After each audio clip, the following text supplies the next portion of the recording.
I got it. There you go. I'm sorry. Okay, how now?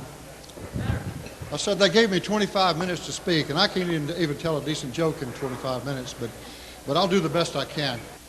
There's one change that's been made to my bio since I sent it to Jim and Clyde.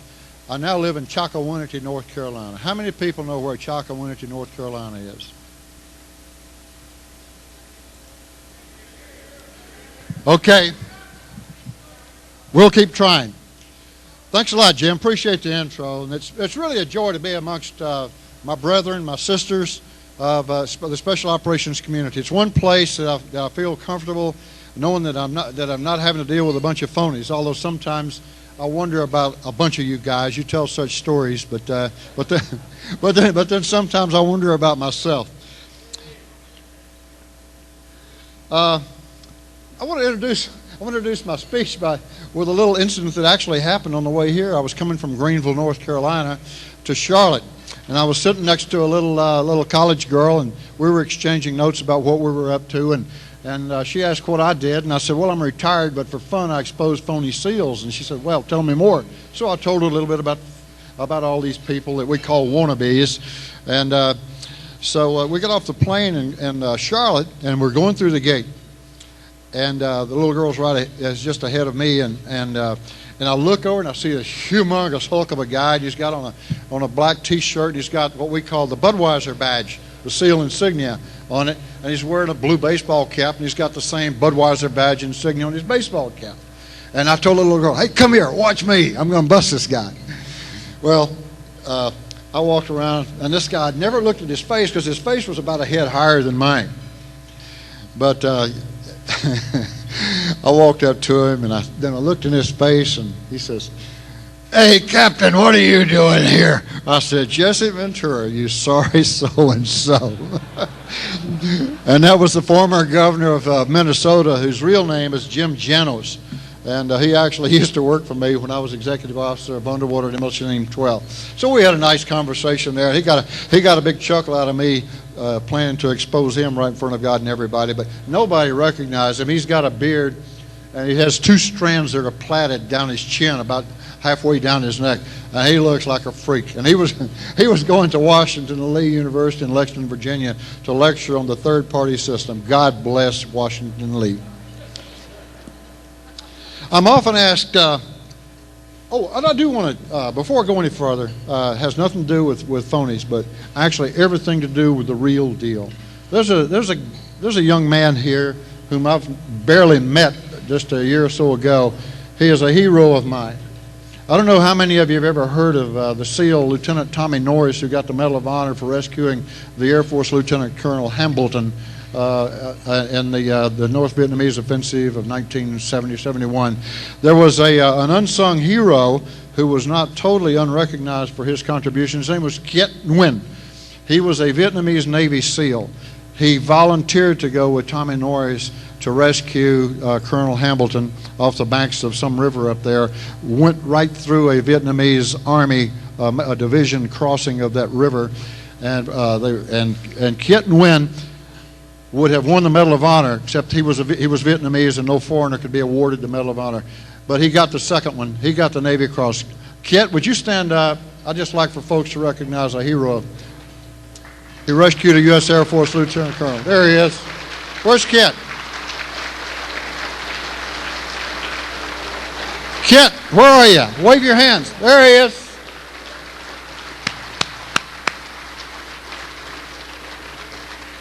Thank you, Kiet. There's Kiet right there. Okay. I'm often asked how I got involved in the phony busting business. I could reply, how could I not be involved? Kiet, come up and say a word.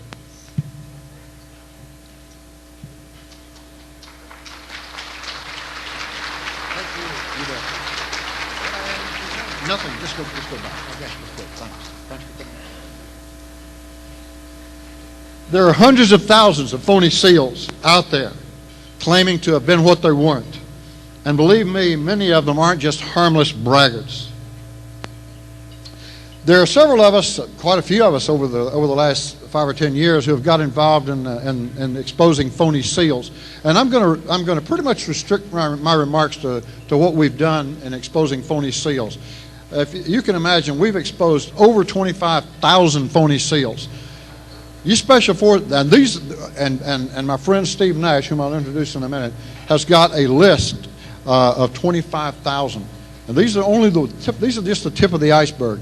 You can imagine how many special forces phonies there must be, because you're about 50 times bigger than we are, and your record keeping wasn't nearly so good as the Navy's record keeping. Thank you very much, because we've got the names of everybody who graduated in Class 1 back in 1947, all the way up through Class 250, 260. I don't know what they're up to now, but we've got about 10,000 genuine SEALs, and to this day we've exposed, only the exposure, 25,000 phonies.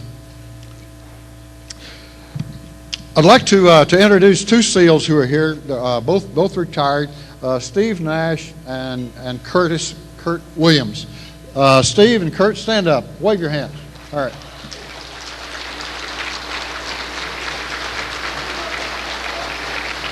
Steve and Kurt have both been involved in exposing phonies, and Steve is the owner of a website called AuthenticSeal.com, which is currently inactive because of some technical and legal reasons, but they'll be back soon. And I'm sure that some of you know some folks who claim to have been SEALs, and you're not really sure they were SEALs. Steve Nash was kind enough, I found out after I got here, that he brought his own computer, and he's got that database in his computer. And Steve, where are you going to set up afterwards? Okay, he's going to set up his computer wherever he can find a plug.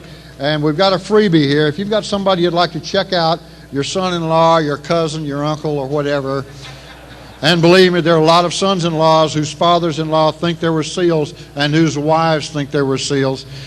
Go locate Steve Nash. He'll be flailing around. You'll probably see a crowd back there, and in 15 seconds he can tell you where the individual is real or not. If you'd like to make a little contribution to maintain the website, because it ain't cheap, feel free to help him out. As I said, there are a bunch of good guys who ferret out phonies in the other services as well. One of them is Steve Sherman. Steve Sherman, Bob Jack, they're both here. There's old Bob. Steve, where are you?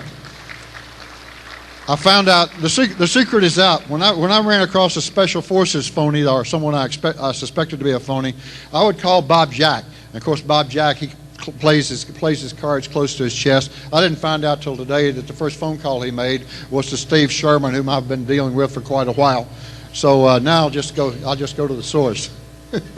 Sorry about that, Bob. You've been busted, baby. My personal hero in exposing phonies in general is Jug Burkett of Dallas, Texas. How many of you know Jug Burkett and have read his book, Stolen Valor? All right.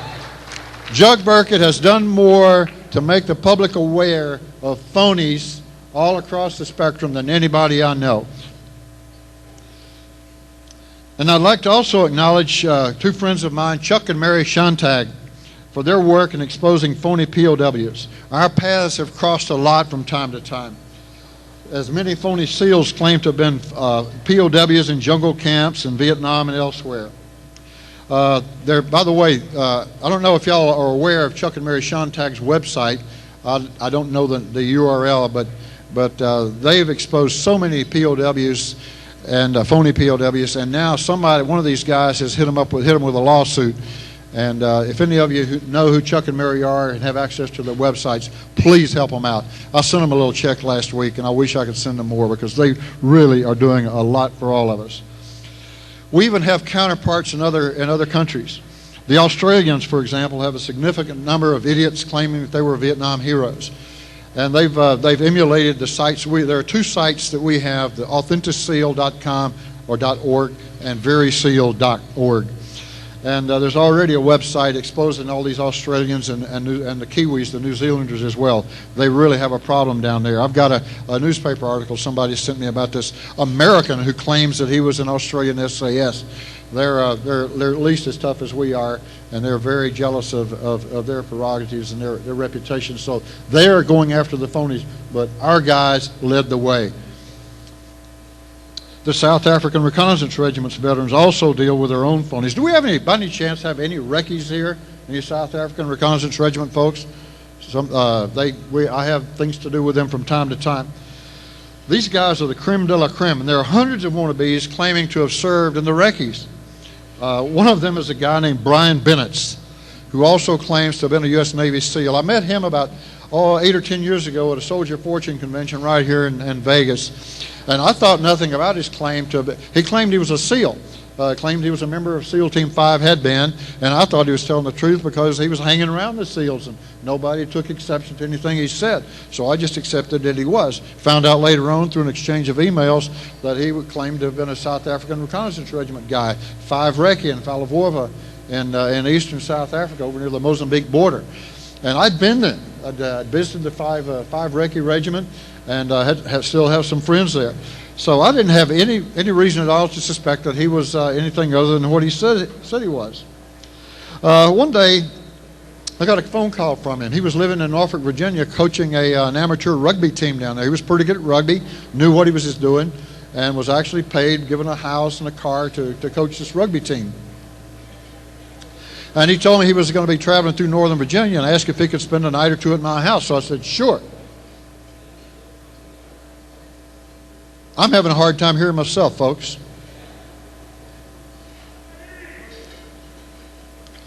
So I said, sure, Brian, come on up. Glad to have you. Here's a fellow SEAL, a guy who had been in 5 Reconnaissance Regiment in South Africa. Yeah, I was glad to have him in my house. And Bennett's also claimed that he had a background in physical therapy. And I think that was the one thing he was telling the truth about. And he agreed to practice his skill in physical therapy on his wife. On my wife, who was having some severe problems with her hip and leg, and he after some 10 minutes of manipulation on his part, Judy felt amazingly better. He really knew what he was doing, and so after sharing a few drinks and war stories about both recce's and SEALs, I went to my basement and brought up one of my favorite possessions, a genuine South African Reconnaissance Regiment backpack, a gigantic backpack that was designed to carry 6 weeks of supplies for those 2-man reconnaissance teams going out into Mozambique and Angola and what have you during the wars down there. I was really proud of that, but I couldn't justify owning it. But Brian Bennett, former SEAL, former Reconnaissance Regiment operator, I gave it to him. After a night in our guest room, Bennett departed the next morning and headed for points unknown. In a couple of days, I got a phone call from this Air Force Lieutenant Colonel, female, asking if I knew a former SEAL named Brian Bennett. When I responded that I did, she proceeded to tell me how he had stolen some of her uniforms and used them to gain access to the naval installation where she was assigned. I couldn't believe it. I run right down to I had the database at the time of all 10,000 SEALs who had ever graduated from training. And I went down and there was no Bennett of any kind who had ever graduated from SEAL training. Talking about feeling the consummate fool. I then began to backtrack on Bennett on what he had told me and found out that he was nothing but a major con man. He was a good rugby coach, but the stories he told about being a rugby coach were lies. And then the last I heard of him, he was a rugby coach at Arizona State University of a women's rugby team. And he had, God bless him, God bless her, he had knocked up one of these little girls, and last I heard he had run off with her and their little baby going I don't know where. Heck, he may be out in the audience for all I know. Brian Bennett, if you're there, raise your hand. I'd like to, so you see, it's not a harmless endeavor for someone to claim to be a military hero. Being a SEAL and what have you in the old days, you would use that to the greatest benefit. You find a lot of guys who claim to be SEALs for a variety of reasons. Some of them use it to pad their resumes, some of them to impress their parents, their friends, their uncles, and some of them are just trying to get in some girl's pants. And quite frankly, it works. I can't tell you how many guys I busted who were married to women who thought that they were married to a SEAL. One of the saddest cases that I've come across was a guy who raised his 2 sons to be SEALs, and they became SEALs.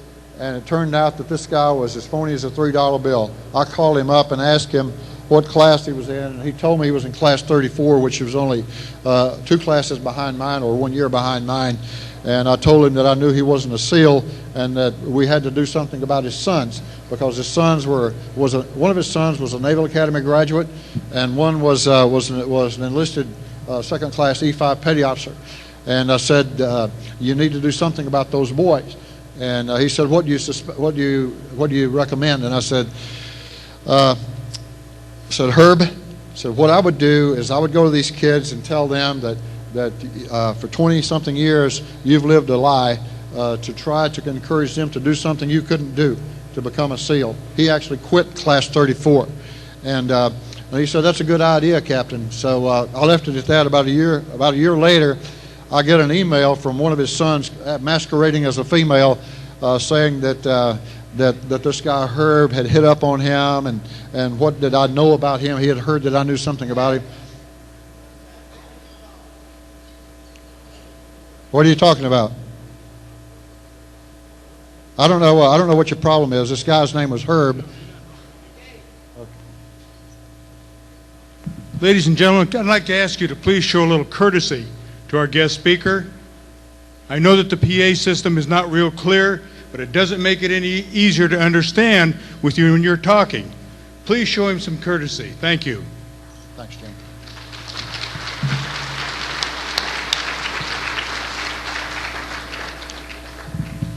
I'll try to slow down a little bit too. That might help. And I apologize if my East Texas accent is not conducive to some of your Yankee ears. But this guy, I told Herb that he should square with his sons, tell them that he lived a lie for 20 years, hoping that they could do what he couldn't do, is to be a SEAL.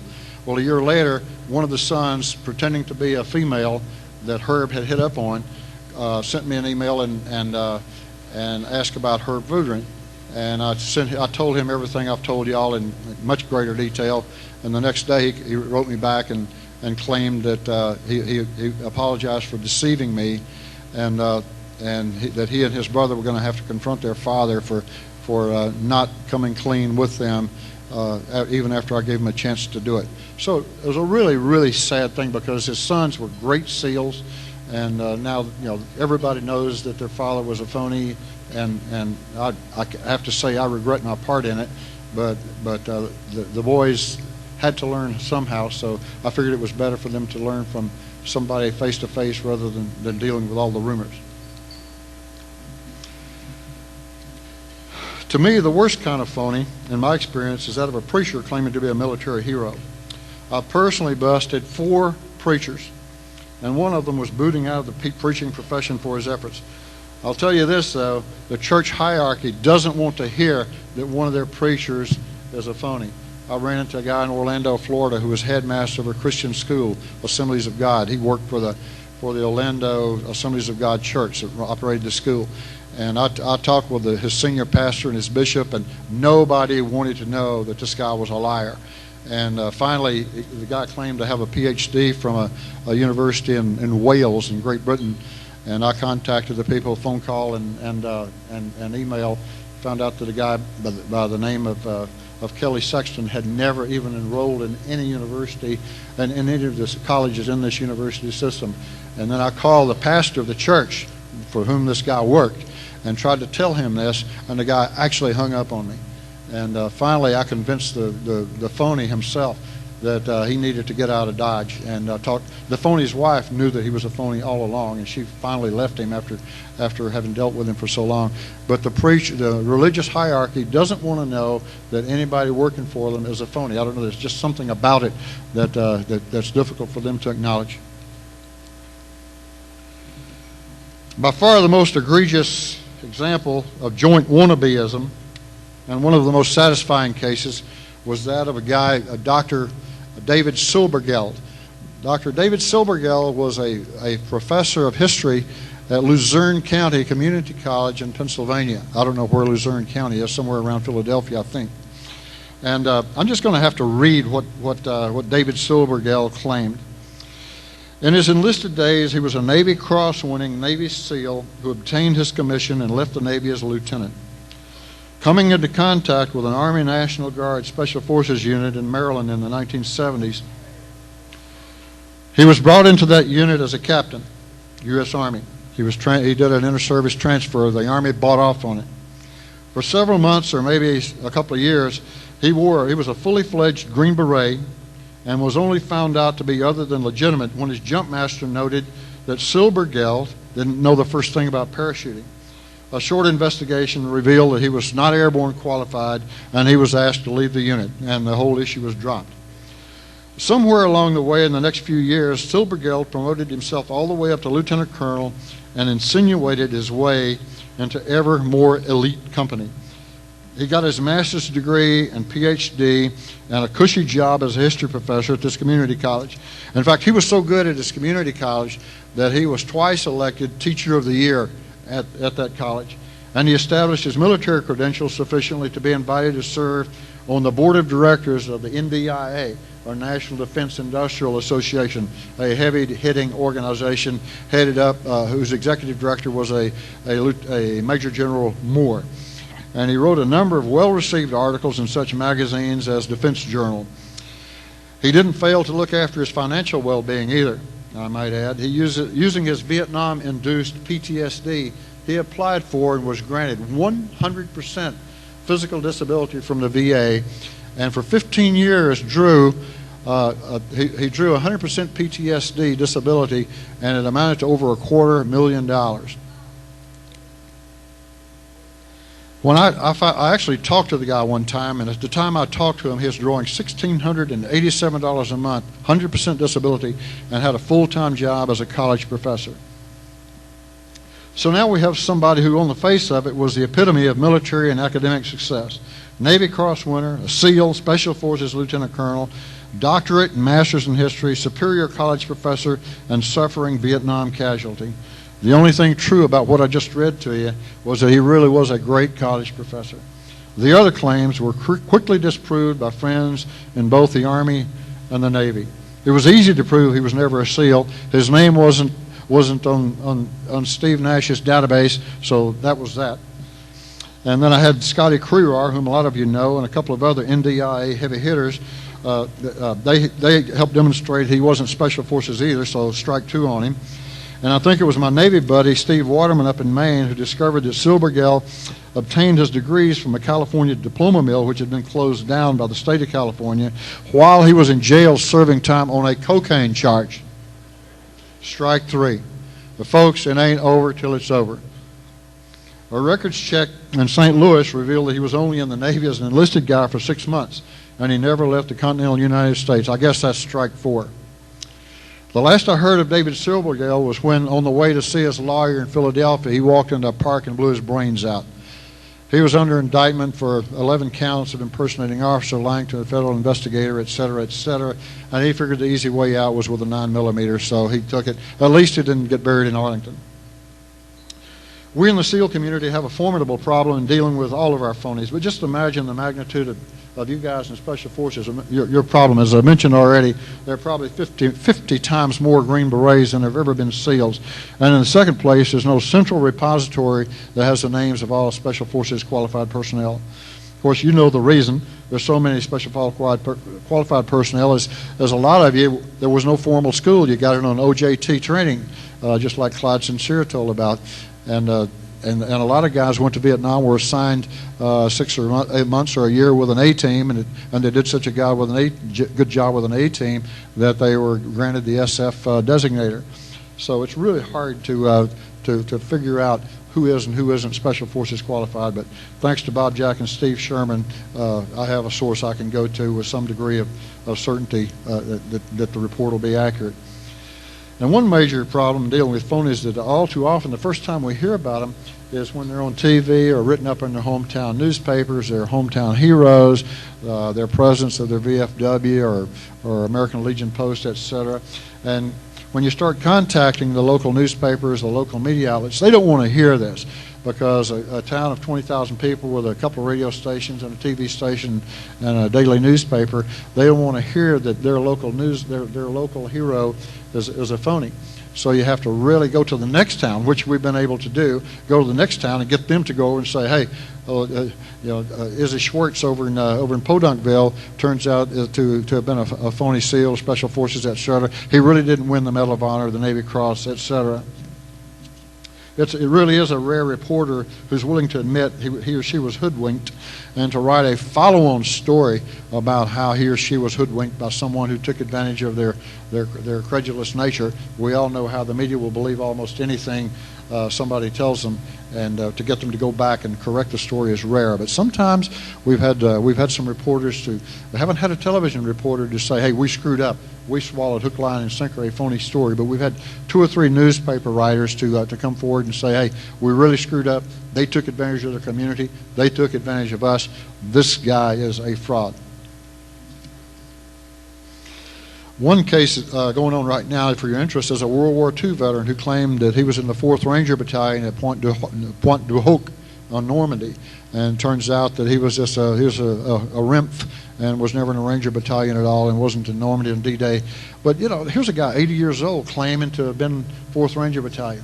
How do you deal with a guy like that? I just say, tell the truth about him. Let the chips fall where they may. I can't remember his name. I think it was Cohen, but he's somewhere around the Orlando area, and he truly is a local hero. But he'll be exposed one of these days.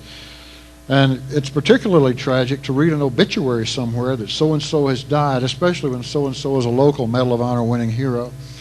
The Congressional Medal of Honor Society keeps those dead guys honest, though. It happens all the time. That organization, get this, state of Virginia exempts Medal of Honor winners from paying state income tax. There are 5 Medal of Honor winners living in the state of Virginia. Guess how many Virginia taxpayers claim to have been Medal of Honor? 100? No. 200? 3? 640 heroes in the state of Virginia claim to hold the Medal of Honor and have been tax exempt for the last 8 or 10 years.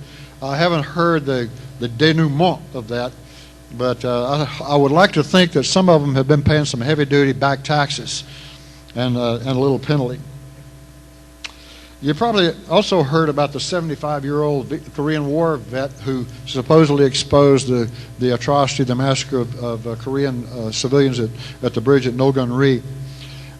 Thank goodness this guy was exposed for the phony he is. Thanks to some people who just didn't believe that what the story he was telling was true. And it turns out to be an absolute and total fabrication. He was a liar. Not only was he a liar with regard to a massacre of civilians, but he also, for the last 15 or 20 years, had been drawing 100% disability for PTSD induced by a massacre that never happened. He's in Leavenworth now, folks, and I'm just so proud to be able to report that to you.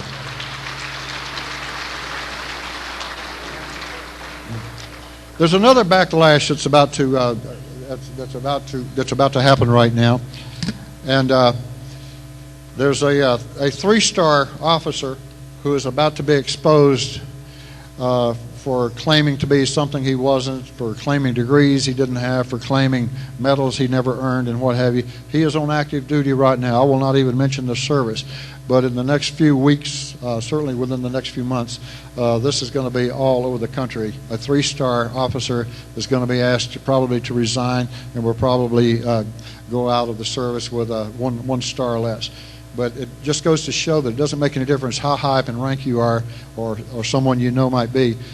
Whatever they say may or may not be the truth.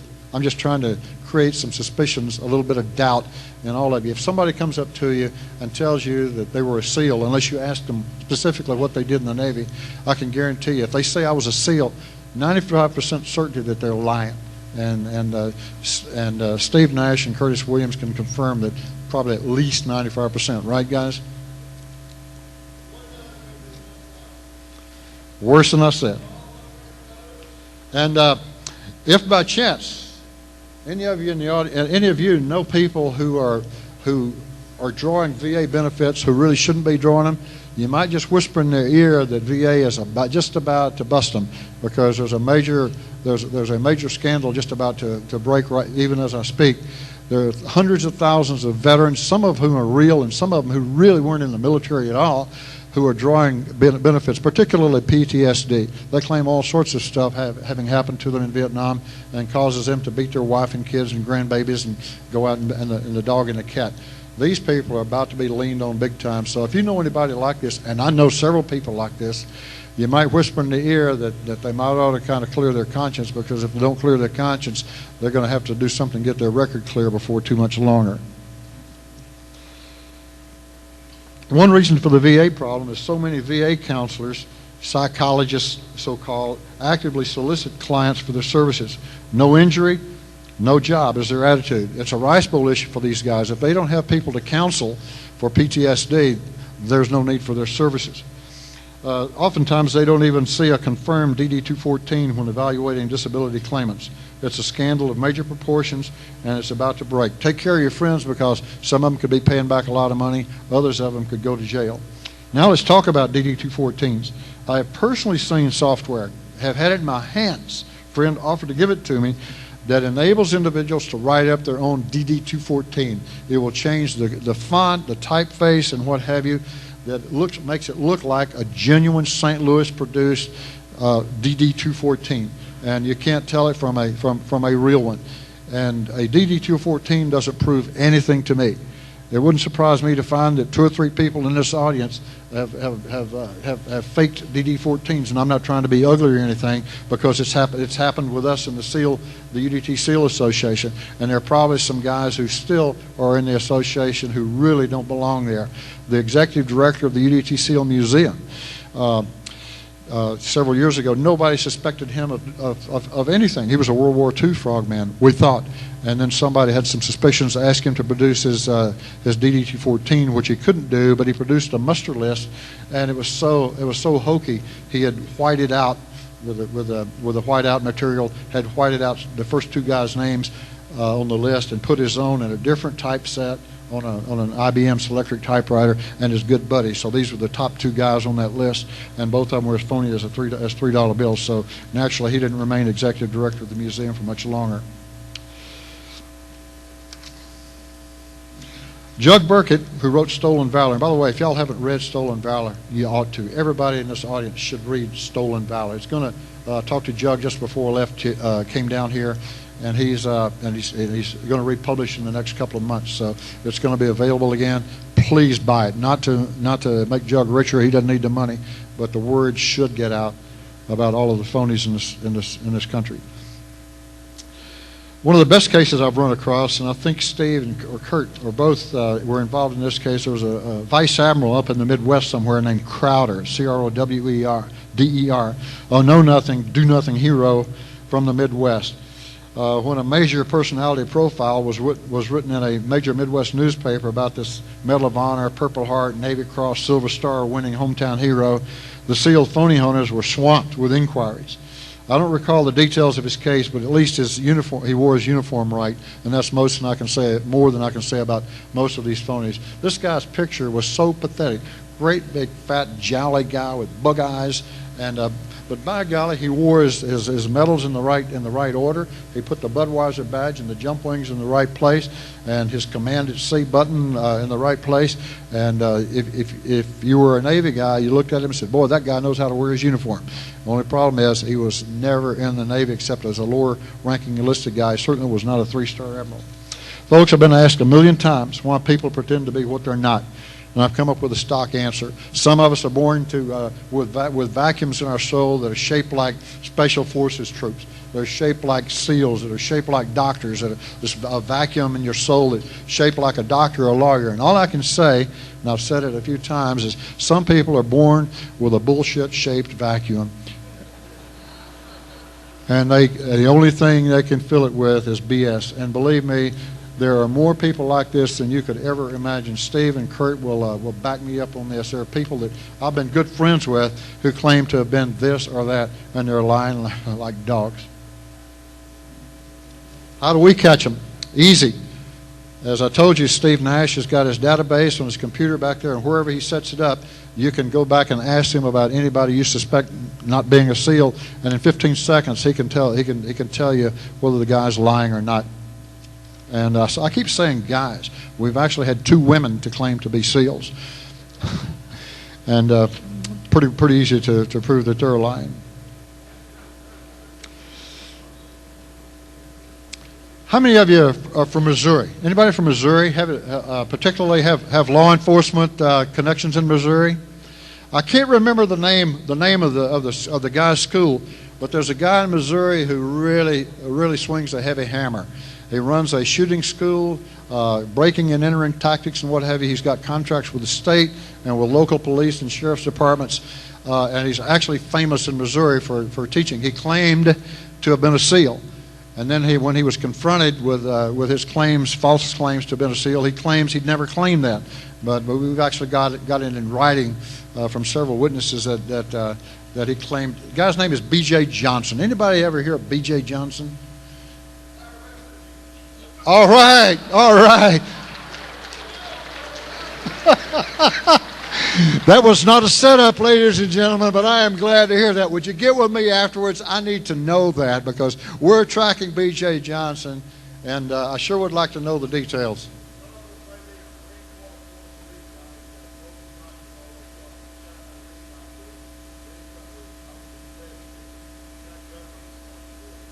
All right. There is a God. Please get with me afterwards. I need to get some details on this one. Folks, I can talk all night. As I said, it takes me 25 minutes to tell a joke. But I've gone over my 25 minutes. I'm sorry. But I know how entertaining I am to myself. And I just get carried away. But this is a subject that really is close to my heart. And if I can help any of y'all, if Steve Sherman, Bob Jack can help any of y'all expose phonies, let us do it, because these guys are running the world now. It's been a great evening. Thank you so much for your courtesy. Thank you. Hang in here a minute. Let me do my best Navy SEAL and go down under the water here and get...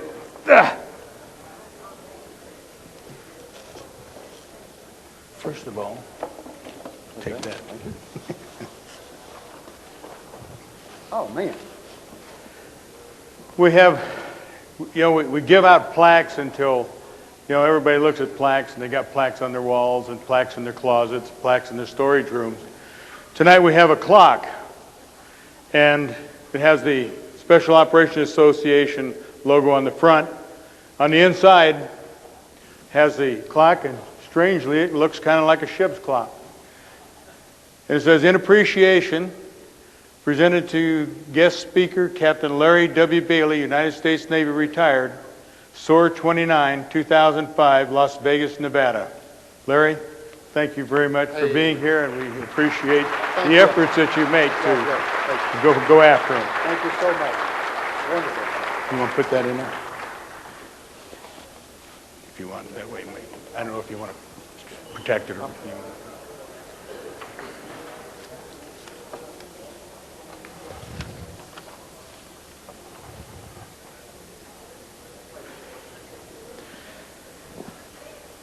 At this time, I would like to bring the color guard forward, and we will retire the colors. Would you rise and would you stand, please, for the retirement of the colors?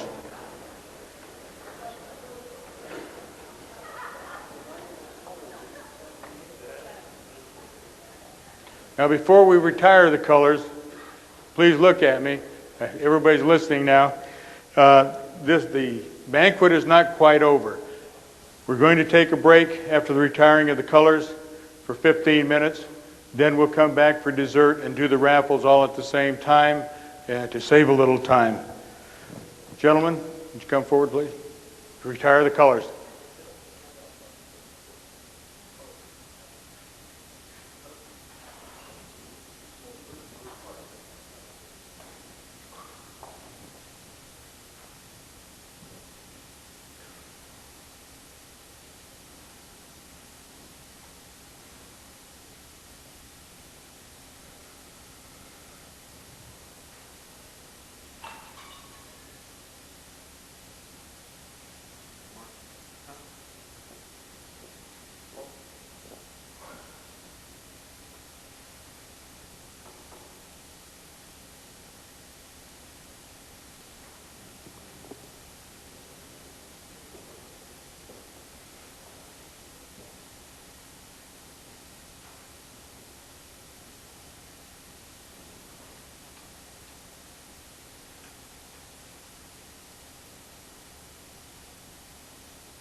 Thank you.